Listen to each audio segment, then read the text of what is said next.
Nós temos,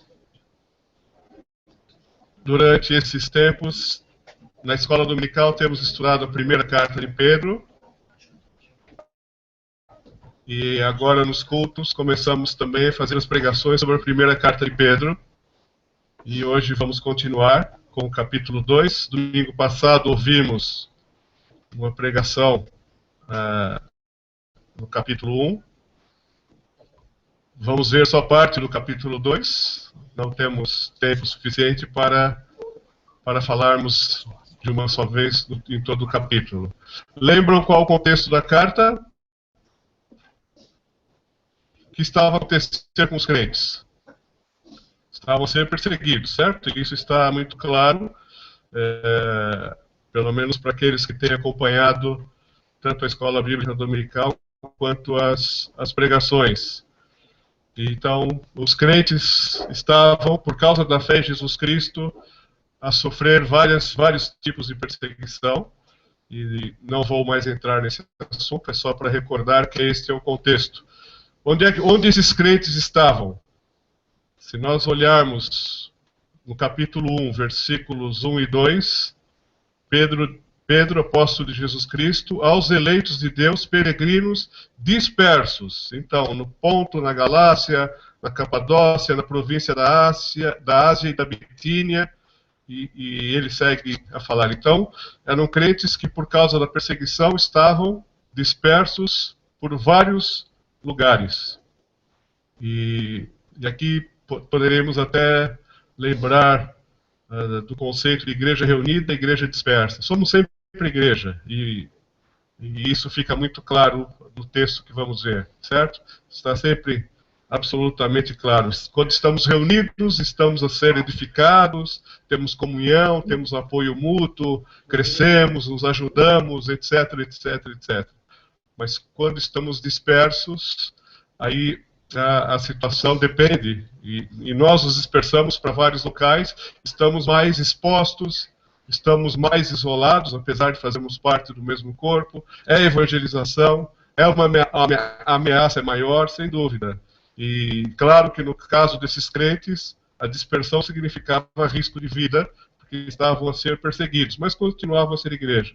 Então temos que ter em mente isso, igreja reunida, mas continuamos a ser igreja quando estamos dispersos pela vida, seja por qualquer razão, seja por perseguição, e seja porque temos que continuar a viver, a trabalhar, a estudar, estamos inseridos na sociedade, certo? Então essa realidade, igreja reunida, igreja dispersa, continua a ser presente e sempre vai ser presente nas nossas vidas. Mas, então, dado essa pequena introdução, uma lembrança, vamos à leitura do texto que vamos meditar hoje, que é 1 Pedro 2, de 4 a 10. Então, diz assim a palavra: à medida que se aproximam dele, a pedra viva, rejeitada pelos homens, mas escolhida por Deus e preciosa para ele, vocês também estão sendo utilizados como pedras vivas na edificação de uma casa espiritual para serem sacerdócio santo, oferecendo sacrifícios espirituais aceitáveis a Deus por meio de Jesus Cristo. Pois assim é dito na Escritura: eis que ponho em Sião uma pedra angular, escolhida e preciosa, e aquele que nela confia jamais será envergonhado. Portanto, para vocês, os que creem, esta pedra é preciosa, mas para os que não creem, a pedra que os construtores rejeitaram tornou-se a pedra angular, e pedra de tropeço, e rocha que faz cair. Os que não creem tropeçam, porque desobedecem a mensagem, para o que também foram destinados. Vocês, porém, são geração eleita, sacerdócio real, nação santa, povo exclusivo de Deus, para anunciar as grandezas daquele que os chamou das trevas para a sua maravilhosa luz. Antes vocês nem sequer eram povo, mas agora são povo de Deus. Não haviam recebido misericórdia, mas agora a receberam. Amém? Vamos orar mais uma vez. Senhor, agradecemos pela Tua palavra e pedimos que o Seu Espírito Santo possa aplicá-la de uma maneira transformadora no nosso ser interior. Então, ajuda-nos, ó Pai, precisamos de Ti e com gratidão no coração vamos meditar na Tua palavra. Amém. Ok, vamos lá começar pelos versículos 4 e 5. Então, versículo 4 e 5, aí tem uma palavrinha que aparece nesse texto todo, que é repetida várias vezes. Qual é? Vocês prestaram atenção, só tem uma palavra aí que é repetida. Pedra, certo? Tem pelo menos 7 vezes a palavra pedra aparece aí, certo? Nesse texto. Então Pedro, nesses 2 versículos iniciais, 4 e 5, ele fala de pedras vivas em um templo espiritual. E claro que ele coloca a pedra viva em primeiro lugar como sendo Jesus Cristo, que é a nossa rocha firme, sem dúvida, que foi rejeitada pelos homens, está escrito aí nos versículos 4 e 5, foi escolhida por Deus para a obra da redenção, é preciosa para Deus, é de grande valor para Deus, sem dúvida. Essa pedra é o seu próprio Filho que foi dado para nos resgatar, para morrer no nosso lugar. E então, começa a falar dessa pedra, mas diz que nós também somos pedras vivas. Na sequência, Pedro diz que nós também somos pedras vivas. É interessante, quando olhamos a Pedro utilizar isso, ele deve ter lembrado, quando escreveu disso, imaginamos que ele deve ter lembrado do episódio com Jesus, certo? Em que Jesus falou, tu és pedra, tu és Pedro, e sobre esta pedra eu edificarei a minha igreja. Então acho que isso ficou... É verdade que já havia alguns textos do Velho Testamento que faziam alguma alusão, e vamos ver um pouquinho mais para frente, à pedra, mas eu acho que esse episódio foi marcante na vida de Pedro, ao ponto dele usar aqui, ao escrever para esses crentes dispersos. E somos pedras da casa de Deus que está a ser construída, um edifício espiritual, certo? Então, cada um de nós vai sendo encaixado nessa estrutura e o templo vai sendo construído e vai chegar numa hora, claro, que vai entrar a última pedrinha e acabou, certo? Mas ainda há espaço, há muita parede ainda para ser para ser concluída, há muita gente para ser salva, para se tornar também uma pedra viva na casa espiritual de Deus, e o templo sempre foi chamado de casa de Deus. Se olharmos o Velho Testamento, isso está absolutamente claro, não precisamos ver referências. Se alguém quiser referência sobre isso, eu tenho. Mas estamos a ser edificados casa espiritual, templo espiritual de Deus. Nós fazemos parte, então, da habitação do Senhor. E estamos sendo edificados. É a mesma palavra que Jesus usou lá em Mateus 16, 18, quando ele disse a Pedro, eu edificarei a minha igreja. É exatamente a mesma palavra. Edificados na casa espiritual, edificarei a mesma igreja, ou seja, nós somos o templo, certo? Nós somos a igreja de Cristo, nós pessoas, cada um de nós, somos pedras vivas que constroem esse templo que não é feito por mãos humanas. Então, 1 Coríntios 3,16 só confirma isso, que nós somos o templo do Espírito Santo. E esses mesmos 2 versículos falam que além de sermos pedras, nós também somos pedras desse templo, além de sermos o templo, a casa espiritual de Deus, também somos sacerdócio santo. Ali no versículo 5 está muito claro que somos sacerdócio santo. Então, ao mesmo tempo que fazemos parte de uma construção, nós somos aqueles que fazem os ofícios nessa construção. E na escola dominical, quando nós estudamos esse capítulo 2, o que Rogério fez essa observação, que, olha, nós somos ao mesmo tempo o templo, mas também entramos no templo para prestar culto a Deus, para fazer o que um sacerdote faz. Ou seja, essa diferença, parece que Pedro está a derrubar essa diferença entre os leigos e os oficiais e o clero. Ele já começa aqui a mostrar que, olha, é a mesma coisa. As pedras são o sacerdócio também. Então essas diferenças começam a cair, nós vamos falar um pouquinho mais. Interessante que o Eduardo fez uma outra observação. Foram muitas observações interessantes na Escola Bíblica Dominical com relação a esse texto, mas o Eduardo fez a observação que somos pedras, não somos tijolos, todos iguais, mas que cada um de nós é diferente, temos dons diferentes e ajudamos a construir esse templo, essa casa espiritual do Senhor, a família de Deus. Somos diferentes, mas somos um. E essa família, então, tem uma abrangência universal. Como é interessante nós fazermos parte dessa família, né? Há pedras vivas em todos os locais, em todo sítio. Hoje recebemos a visita de umas pedras vivas que não são aqui da nossa igreja local, certo? Mas onde quer que vamos, podemos ter comunhão, podemos ser recebidos, podemos ser solidários. Eu lembro uma vez, fiz uma viagem com outro pastor e fomos recebidos por crentes na Polônia, e era uma cidade que tinha pouquíssimos crentes, e esses crentes nos receberam em casa e nos colocaram para dormir numa cama de casal, e foi um pouco estranho, né? Olhar para o lado e ver um bigode assim, não tô acostumado com isso, mas foi a hospitalidade daquele... Tô corado.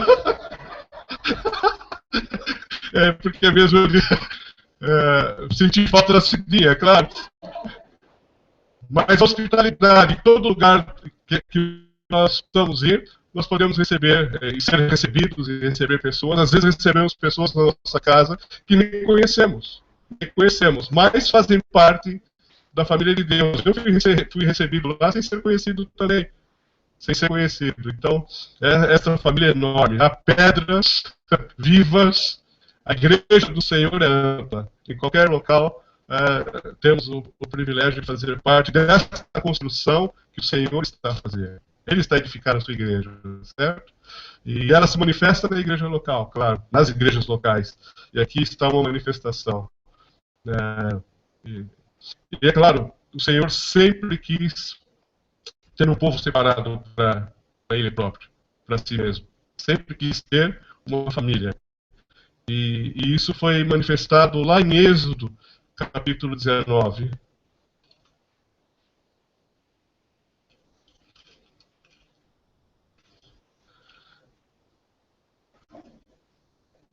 Êxodo capítulo 19,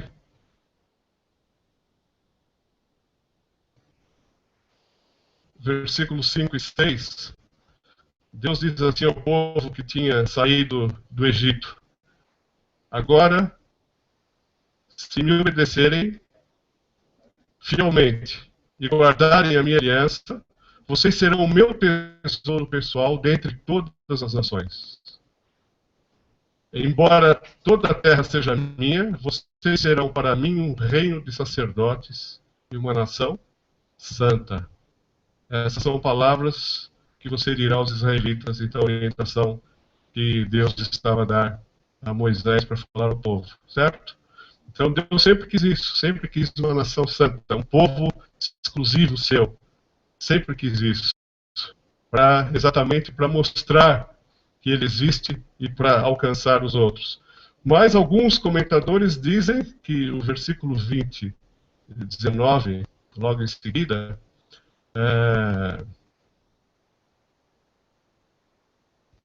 20, 19, o povo não quis isso. Disseram a Moisés: fala tu mesmo conosco e ouviremos. Mas Deus não fale conosco, para que não morramos. Parece que o povo teve medo de ter esse relacionamento com o Senhor, de alguma maneira, e alguns comentadores dizem que, aparentemente, a partir daqui é que surgiu uma ordem sacerdotal que começou com o irmão de Moisés, Arão, os seus filhos e outros descendentes. E qual é o papel do sacerdote? Brevemente falando, era o mediador entre o povo e o Deus Santo. Ele ajudava nos sacrifícios e apresentava os sacrifícios a Deus. E era sempre foi um chamado santo e muito elevado, muito distinto. E aqui no versículo 9, nós vamos chegar lá, Pedro volta a falar do sacerdócio. Então, que aquele sonho de Deus de ter uma nação de sacerdotes, agora, por causa da igreja, por causa de Jesus, é possível de novo. Todos sendo sacerdotes, não alguns, não uma linhagem, mas todos nós, cada pedra é também o sacerdócio, ele chama de sacerdócio real, como nós vamos ver um pouquinho para frente. Então, isso é o que está nos versículos 4 e 5, lá de 1 Pedro. Então, como sacerdotes, ainda o versículo diz 5, oferecemos, ou seja, deliberadamente, conscientemente, sacrifícios, a nossa vida, a nossa obediência, a nossa dedicação, espirituais, liderados pelo Espírito Santo, aceitáveis a Deus, e só são aceitáveis a Deus por causa de Jesus Cristo, que foi o sacrifício final e aceitável ao Senhor. Bom, e aí, então, se quisermos, podemos desenvolver um conceito de sacerdócio universal. Não há mais diferença, não há mais clero, não há mais templo, essas coisas todas se diluíram, ficaram para trás como uma sombra de coisas que iriam acontecer e que acontecem hoje. A Igreja do Senhor, nós, pedras vivas, somos o templo do Espírito Santo e cada um de nós é um sacerdote, ou seja, cada um de nós tem a mesma importância para o reino do Senhor. Então não há mais diferença. Existem diferentes dons, diferentes funções, somos pedras todas diferentes, sem dúvida, mas somos todos iguais perante o Senhor e todos nós podemos exercer a nossa função sacerdotal de apresentar as pessoas a Deus, levar as pessoas a Deus, interceder pelas pessoas, enfim. Não há mais esta separação de clero e leigos. Rapidamente falando, é isso que Pedro está mostrando. Ele vai lá atrás, com toda a carga que ele tinha de memória do Velho Testamento, do judaísmo, etc., e ele, então, em Cristo, mostra a nova situação, a nova condição daqueles crentes que estavam a ser perseguidos, que estavam a sofrer e espalhados por todo lado. Mas ele fala também, depois dos versículos 6 a 8, da rejeição do Messias. Aí que ele usa a palavra pedra angular, pedra... Enfim, na minha tradução aqui só está pedra angular. E ele diz, interessante ele falar sobre pedra angular, no versículo 5, a palavra é mesmo pedra angular, pedra de esquina. Agora, no versículo 7, a tradução em português, pelo menos, não ajuda a mostrar o que realmente é. Então eu gostaria que a gente entendesse isso. A pedra angular, que no inglês está ali, cornerstone, essa pedra maior aqui, pedra de esquina, ela que alinha toda a construção e a base de tudo, certo? Ela que dá a direção, ela que alinha as paredes, a construção depende dela, é uma boa construção. Então isso para falar que Jesus é essa pedra, é o fundamento, é a base, é que dá toda o sentido à construção. Mas quando ele fala no versículo 7, ele fala de outra pedra. E isso é só uma ilustração do que seria Jesus Cristo como a pedra angular, a pedra de esquina. Mas ele fala dessa pedra que seria a última pedra. Aquela lá é a primeira que é colocada. Jesus é a base, é a primeira. Agora, quando ele fala no versículo 7, ele fala da última pedra que é colocada, que em inglês é capstone. Eu não sei se em português tem alguma tradução adequada para isso, vou chamar de última pedra, que ela fecha e segura toda a construção. Essa pedra é fundamental. Pode passar o outro. Se tivesse o arco e depois em cima ainda mais construção, a última pedra seria aquela que fecha a construção. É isso. Então, o que ele está dizendo aqui? Ele está dizendo o seguinte: quando as pessoas, os perseguidores, rejeitam a Cristo, é como se não tivesse mais necessidade de pedra nenhuma. É como se a última pedra já tivesse sido colocada. Então, ele está fortalecendo a fé dos crentes perseguidos, a dizer: olha, esse pessoal está fora. Esse pessoal está fora, porque é como se já tivesse acabado a construção dessa casa espiritual. É como se. Isso não significa que já tenha acontecido na realidade. Outras pessoas podem entrar. Aconteceu com Paulo. Paulo era um perseguidor. Então, Paulo, na época de perseguidor, era como se a construção já tinha acabado, já tivesse acabado. A última pedra já foi colocada. Mas como Paulo se arrependeu, etc., então ele veio fazer parte desse edifício espiritual também, do templo do Senhor, certo? Também tornou-se uma pedra viva. Então, é isso que Pedro está a comunicar a esses crentes que estão dispersos. Olha, nós estamos dentro, vocês estão dentro, estão a sofrer perseguição, mas fazem parte do edifício espiritual de Deus. Agora, esse povo que está perseguindo vocês, eles estão fora. É como se o assunto já tivesse sido encerrado. Como se o assunto já tivesse sido encerrado. E esses termos Pedro foi buscar lá no Velho Testamento. Então, se alguém quiser saber depois as referências, lá em Isaías, em Salmos, em que toda essa terminologia usando pedra angular, pedra de esquina e a última pedra, se alguém quiser essas referências, depois eu poderei fornecer. Tá bem? Então, Pedro diz que é uma construção, certo? Nós fazemos parte dessa construção espiritual, somos pedras dessa construção, somos sacerdotes que entram nesse templo para adorar e oferecer sacrifícios com a própria vida, sacrifícios vivos a Deus, certo? E aquelas pessoas que perseguiam aqueles cristãos, olha, eles estão fora, eles não fazem parte disso. É como se já a última pedra já tivesse sido colocada. E Jesus é a primeira e a última pedra. Jesus é o princípio, enfim, é o alfa e o ômega. Podemos mais ou menos fazer alguma alusão a isso. Então, Pedro está a encorajar e fortalecer o povo, que estava a ser bastante perseguido. Então, ele, depois no versículo 9, vocês, porém, são geração eleita, sacerdócio real, nação santa, povo exclusivo de Deus, essa primeira parte. Parece que Pedro está a reforçar a identidade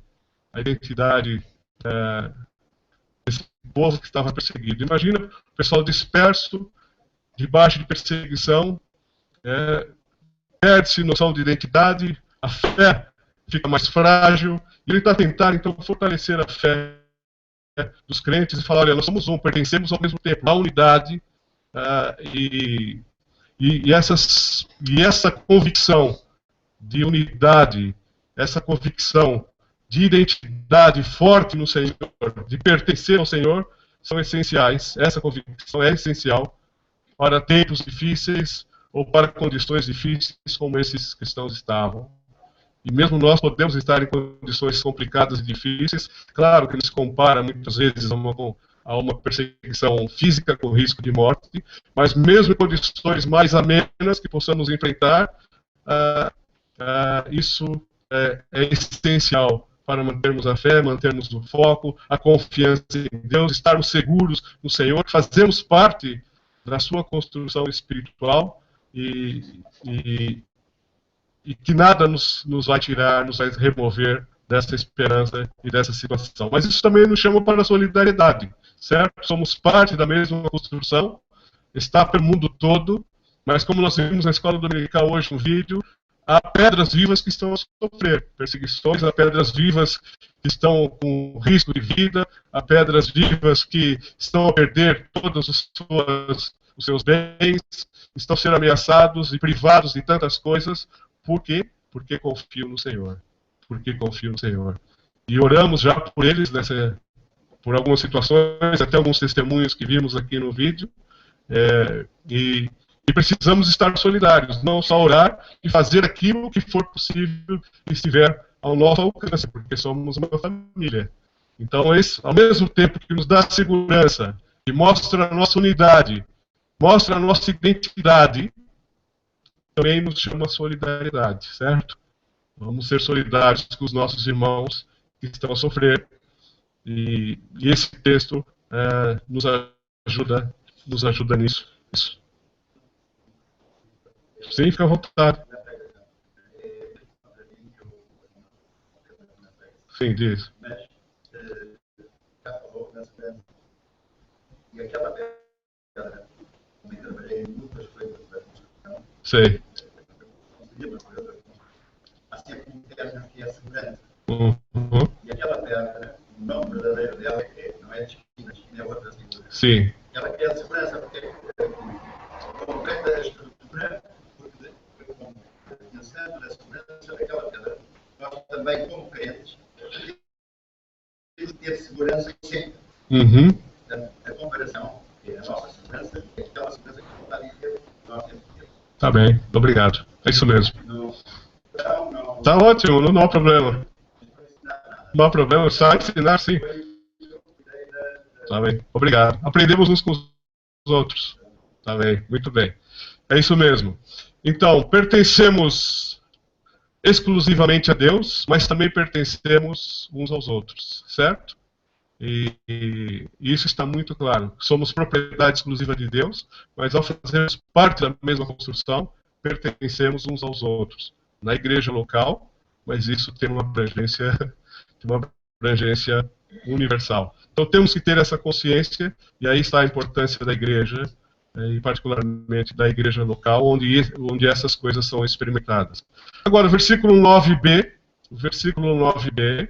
a parte B do versículo, fala do propósito do povo de Deus, que é definido ali como geração eleita, sacerdócio real, nação santa, povo exclusivo de Deus. De novo, reforça a nossa identidade, nos dá segurança, e etc. Mas, em seguida vem o propósito, a finalidade de sermos esse povo, essa família de Deus, é para anunciar as grandezas daquele que os chamou das trevas para a sua maravilhosa luz. Então essa é a única, vamos dizer, a única ação que está diretamente relacionada ao povo de Deus no texto que nós lemos. A única ação é anunciar, proclamar as obras grandiosas daquele que nos tirou das trevas e nos transportou para a sua maravilhosa luz, para a sua luz. O texto que foi lido aqui pela Mena dizia que nós estávamos mortos e agora estamos vivos. É exatamente isso. Ele nos tirou da morte e nos deu vida. Nos transportou das trevas, perdidos, estávamos à mercê do diabo e nos transportou para a luz. Ele nos salvou. Essa é uma salvação extraordinária, por isso que ele diz para anunciar as grandezas, e essa palavra grandezas no original mostra exatamente o extraordinário que foi a obra do Senhor de nos transportar das trevas para a luz através de Jesus Cristo. Isto mostra a graça preciosa do Senhor para conosco. Não merecíamos nada disso, mas mesmo assim, ele fez isso por nós gratuitamente. E depois, vamos para o versículo 10. E o versículo 10 também realça a grandiosidade desta salvação. Dá a impressão que Pedro, pelos termos que ele usa, ele nos remete a Oséias, que foi um profeta do Velho Testamento, e ele profetizou para um povo rebelde, o povo de Israel, na altura em rebeldia. E Deus pede para que Oséias case com uma prostituta, que era Gomer, que lhe é infiel. E isso para mostrar a infidelidade do povo a Deus. Era uma figura da infidelidade do povo de Deus para com Deus. Então, se nós lermos Oséias, não precisam abrir, eu vou ler. 1, 2 a 3 diz assim: Quando o Senhor começou a falar por meio de Oséias, disse-lhe: Vá, tome uma mulher adúltera e filhos da infidelidade, porque a nação é culpada do mais vergonhoso adultério por afastar-se do Senhor. Por isso ele se casou com Gomer. Então, Oséias então casa com Gomer, ela tem filhos dele, e Deus indica-lhe os seus nomes. Então, um filho, está no capítulo 1, versículo 6, uma filha chama-se Lo-Ruama, que significa, de forma resumida, não amada. E um filho, o nome foi Lo-Ami, que significa não são o meu povo, não são o meu povo. Então, ambos também figurativos do povo rebelde. Porém, apesar desta situação de rebeldia e desses nomes representarem esta situação diante de Deus, os nomes desses filhos, há uma promessa futura. Então, Oséias profetiza a reconciliação desse povo rebelde, o povo de Israel, a reconciliação com Deus. E Deus diz assim, um pouco para frente, no capítulo 2, versículo 23. Eu plantarei para mim mesmo na terra, tratarei com amor aquela que chamei não amada, direi àquele chamado não meu povo, você é meu povo. E ele dirá, tu és o meu Deus. Tu és o meu Deus. Então, podemos voltar a 1 Pedro e reler o capítulo 10, o versículo 10 do texto que nós acabamos de ler.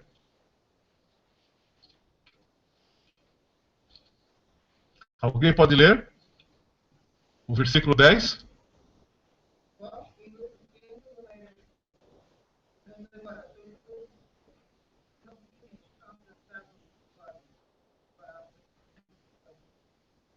Pois, então não era um povo, mas agora é meu povo. Povo de propriedade exclusiva de Deus. Então, esta grandiosa salvação é que Pedro então, destaca nesta parte final. Que nos fomos transportados das trevas para a luz. Não éramos povo, agora somos povo. Somos nação santa, somos geração eleita, sacerdócio real. E ele diz, olha, vocês, nesta condição, têm que anunciar aquele que nos tirou das trevas e transportou para a luz. Só existe uma finalidade, para nós, é anunciarmos a Jesus. Por isso que somos pedras, anunciamos a Jesus. Porque é Ele que está a edificar a igreja, é Ele que dá dons, é tudo dele. Ele é o cabeça da igreja, Ele é o alfa e o ômega, Ele é a base de tudo, Ele é a última pedra a ser colocada,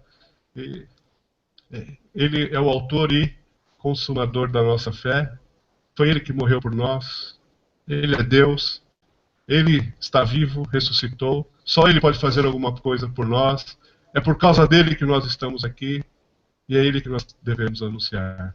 E podemos falar, Ele é o meu Deus. Ele é o meu Deus. Não por mérito nosso, mas porque Ele nos resgatou das trevas para a sua maravilhosa luz. Então só nos cabe isso. Pode pôr o último, por favor. Só nos cabe isso, é isso que eu gostaria que nós levássemos para casa desse texto. Eu, e cada um de nós pode falar isso, eu sou uma pedra que anuncia Jesus Cristo. Pedra viva, parte dessa construção que Ele está a fazer. E eu não posso esquecer o propósito que me assiste, que me cabe, anunciar a Jesus. Não há outra razão na vida, não há outra razão na existência. Não há outra finalidade da igreja, a não ser viver e anunciar Jesus Cristo. Viver e anunciar Jesus Cristo. Com a nossa vida, claro, com os nossos atos, com o nosso serviço, com o nosso amor, mas também com a nossa boca. A palavra que está aí significa proclamar. Proclamar é abrir a boca e falar. E falar. Que o Senhor continue a nos dar ousadia e sabedoria para levarmos a mensagem da salvação, para que outras pedras possam ser incluídas nessa construção fabulosa que Jesus está fazendo, a sua igreja, o seu povo. E nós somos parte desse povo. Que grande privilégio. Que grande privilégio. Mas não é exclusivo nosso. Por isso que temos que anunciar e proclamar a toda a gente. Amém? Vamos orar? Kim, por favor, pode orar por...